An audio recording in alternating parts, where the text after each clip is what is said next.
everyone, hope you all are fine and welcome back to my channel. I am Shine Pearl और आज का जो video है मैं उन लोगों को डेडिकेट करना चाहती हूँ जो है डेलिब्रेट क्रिएटर्स मेरी तरह और जो अगर अभी तक नहीं जानते हैं कि क्रिएशन कैसे की जाती है और किस तरीके से लॉ ऑफ अट्रैक्शन का यूज़ किया जाता है, किस तरीके से एफर्मेशन से अपनी लाइफ बदली जाती है। तो मेरे पिछले वीडियोस में मैंने आपको सारी बातें बहुत डिटेल्स में बताई है कि लॉ ऑफ अट्रैक्शन क्या होता है, फिर वोटेक्स क्या होता है, किस तरीके से वोटेक्स आपको हर वो चीज़ देता है जो आप चाहते हो।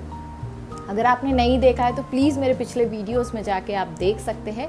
लेकिन एक क्विक रिकैप ले लेते हैं उन लोगों के लिए जो नए हैं और जो पहली बार मेरा ये वीडियो देख रहे हैं। अगर आपने अभी तक सब्सक्राइब नहीं किया है तो प्लीज़ सब्सक्राइब कर लीजिए और साथ ही साथ मैं ऐसे बहुत सारे इंटरेस्टिंग कंटेंट्स लाते रहती हूँ about law of attraction, meditation, spirituality और मेरे सक्सेसफुल मैनिफेस्टेशन स्टोरीज़ के बारे में।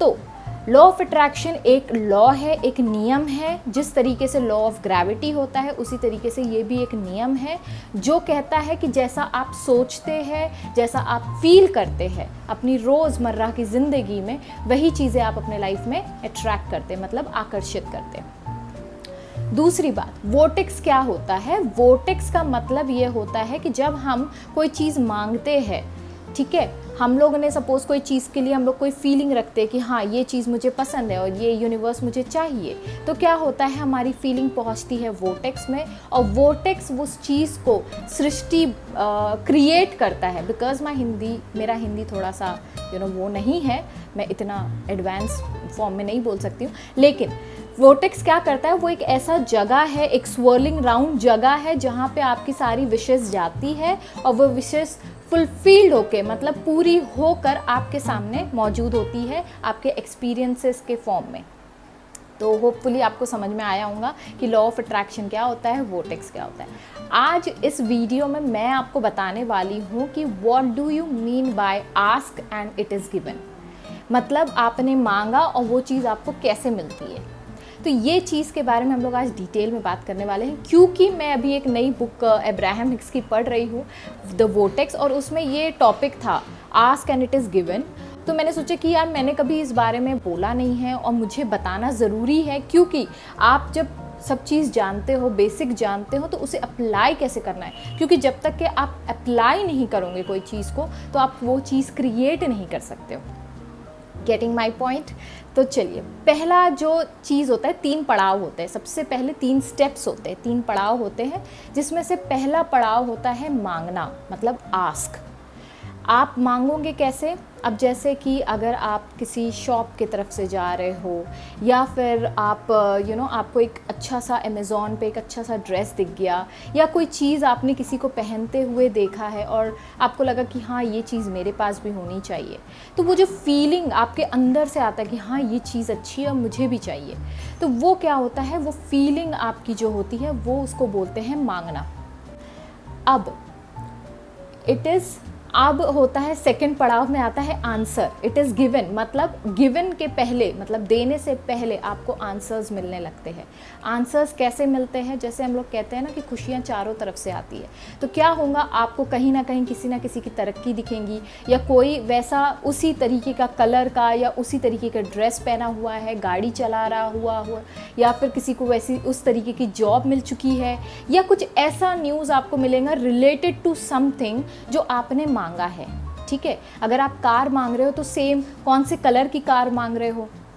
जब भी हम कुछ मांगते हैं तो हमें स्पेसिफिक होना ज़रूरी होता है, क्योंकि यूनिवर्स स्पेसिफिकेशन पे काम करता है कि आप किस तरीके की चीज़ चाहते हो। सपोज़ अगर आप कोई कार चलाना चाहते हो तो उसका कलर, उसका मॉडल, उसका इंटीरियर, उसका हर वो चीज़, उसके व्हील्स आपको कैसे चाहिए, हर वो चीज़ आपको इमेजिन करना होता है। तो जब आप इमेजिन करते हो तो वो चीज़ क्या होती है, यूनिवर्स में जाती है, मतलब वोटेक्स में जाती है और वोटेक्स उसको मैनिफेस्ट करने का काम करता है। ठीक है, आंसर आपको हर चारों तरफ से आपको साइन और सिग्नल्स मिलेंगे। कहीं कोई ऐड पॉपअप होके आएंगी या फिर कोई इंसान कोई नई गाड़ी खरीद रहा हो, related to something which you are asking. जो भी चीज़ आप मांग रहे हो उसके रिलेटेड आपको कहीं ना कहीं से लिंक होगा और आपके मन में आएगा हाँ ये चीज़ तो मैं भी मांग रही थी, तो दैट इज़ द आंसर। अब थर्ड स्टेप आता है इट इज़ गिवन। ठीक है। और वो चीज़ जब आप अलाइनमेंट में होते हो, आप खुश रहते हो, तो तब क्या होता है, यूनिवर्स वो चीज़ को आपके सामने प्रस्तुत कर देता है, ये प्रेजेंट कर देता है आपको। Getting my point. अब ये जो 3 चीज़ें हैं, मैं आपको बताऊंगी कि किस तरीके से मैंने 3 दिन में 2.5 लाख रुपए मैनिफेस्ट किए थे, क्योंकि ये तो बुकिश लैंग्वेज है जो मैंने आपको बताया। अब मैंने इसका एप्लीकेशन अपने लाइफ में कैसे किया है वो मैं आपको बताऊंगी। क्या हुआ, जब मुझे 2.5 लाख रुपए की ज़रूरत थी, आई वॉन्टेड 2.5 लाख रुपए, तो हम लोग गए थे लखनऊ। और लखनऊ में जहाँ पे मतलब मेरा क्लिनिक है मुंबई में, और मैं जब लखनऊ जाती हूँ तो वहाँ मैं काम नहीं करती हूँ।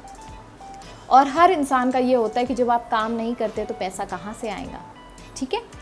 तो जब मैं लखनऊ पहुंची तो मेरे दिमाग में ख्याल आया कि वाई कांट आई मैनिफेस्ट, मतलब क्यों ना मैं मैनिफेस्ट करूं कुछ पैसा।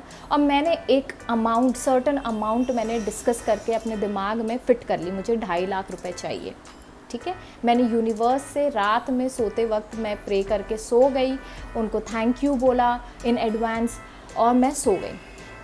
नेक्स्ट डे जब मैं उठी तो व्हाट आई डिड, क्योंकि मैं मांग चुकी थी और वो ऑलरेडी ऑर्डर पहुंच चुका था यूनिवर्स को, अब मेरा काम था कि मैं अलाइनमेंट में रहूं, ठीक है। जब आप एक अलाइनमेंट में रहते हो और उस थॉट को, जो भी चीज़ आप मांग रहे हो, ठीक है, अगर सपोज आप पैसा मांग रहे हो, जैसे मैंने पैसा मांगा, लेकिन अगर मैं जो पैसा मेरे पास है अभी फ़िलहाल में उसको मैं क्रिटिसाइज़ कर रही हूँ, या कोई अगर मेरे सामने कोई आंसर आता है, जैसे किसी का लॉटरी लग गई हो, या कोई कहीं ना कहीं से ऐसा पता चलता है कि यार उसका तो इनकम रेज हो गया है, या प्रमोशन हो गया है, या उसका कहीं ना कहीं से उसको किसी ने प्रॉपर्टी गिफ्ट कर दी हो, ये सारी चीज़ें जब हम सुनते हैं तो क्या होता है, हम लोग के दिमाग में डाउट्स क्रिएट होते हैं, हम लोगों के दिमाग में जेलेसी क्रिएट होती है। तो वो जेलेसी जब रहेंगी, डाउट रहेगा, जेलेसी रहेंगी, एंगर रहेगा, गुस्सा रहेगा किसी चीज़ को लेकर, स्पेशली उन चीज़ों को लेकर जो आप चाहते हो अपने लाइफ में,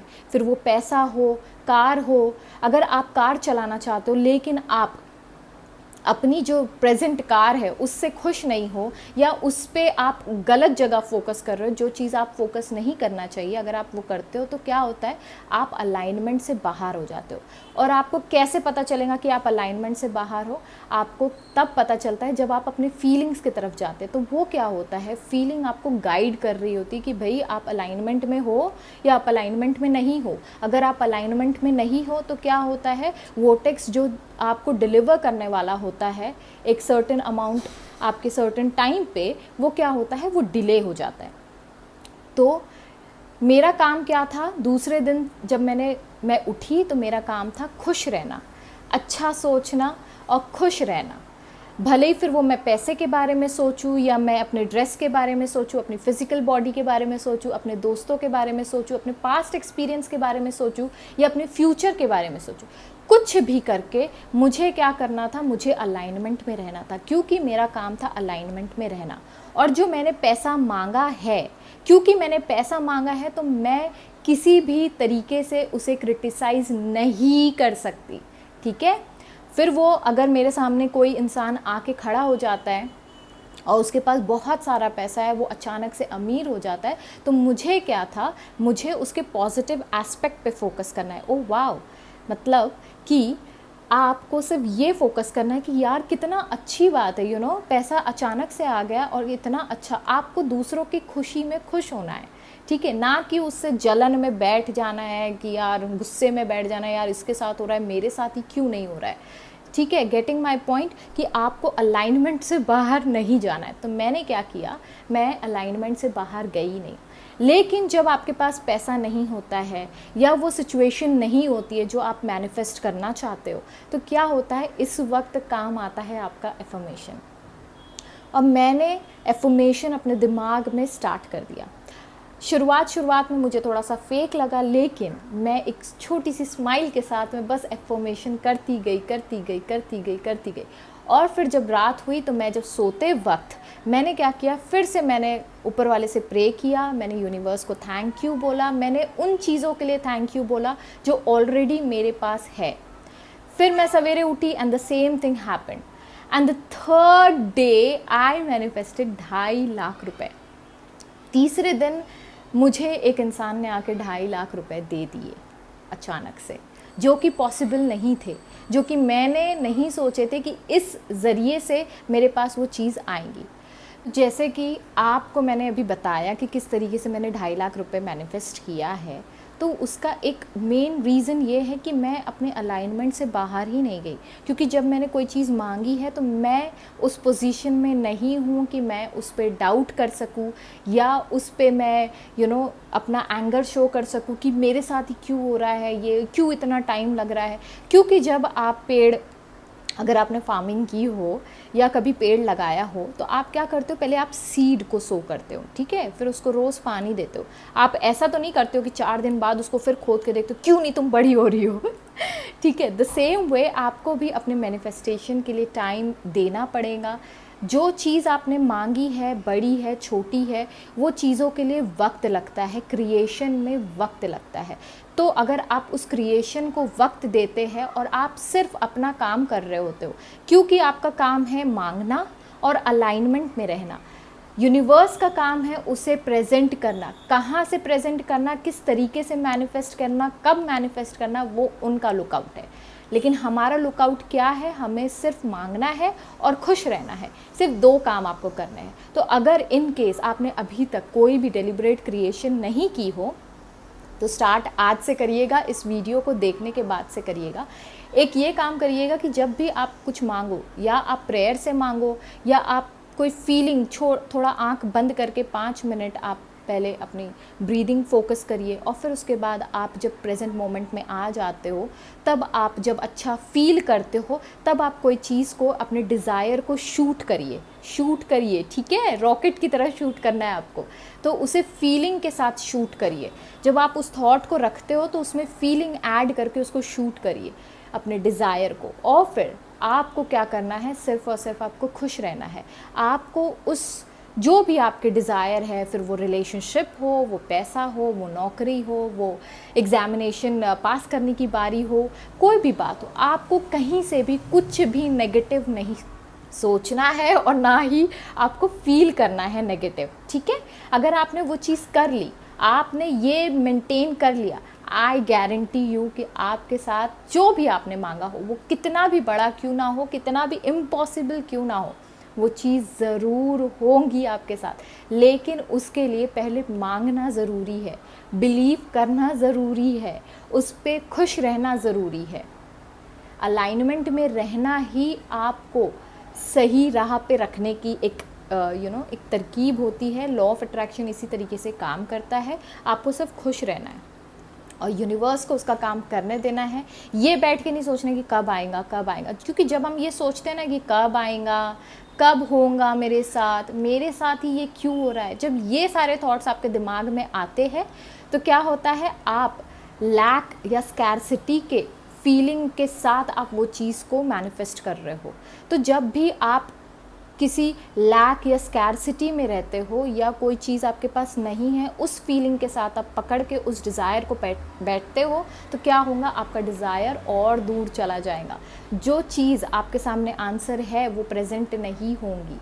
तो मेक श्योर कि आप जब भी कुछ मैनिफेस्ट करें, जो टेक्निक मैंने आपको बताई है उसी से करके देखिएगा। एंड आई प्रॉमिस यू 100% आप जो मांगोगे वो आपका पूरा होगा।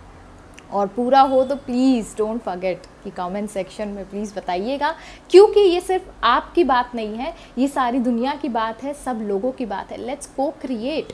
जिस तरीके से मैं अपने एक्सपीरियंसेस शेयर करती हूँ ताकि मैं आप लोगों को इंस्पायर कर सकूँ, ताकि आप भी वो अच्छी जीवन जी सके, आप भी अच्छा लाइफ जी सके, ठीक है, आप भी अपने लाइफ में इंजॉय कर सके, खुश रह सके। क्योंकि हम लोग इस दुनिया में आए इसलिए है, to be a creator, to have fun, to have joy, to have happiness in this life.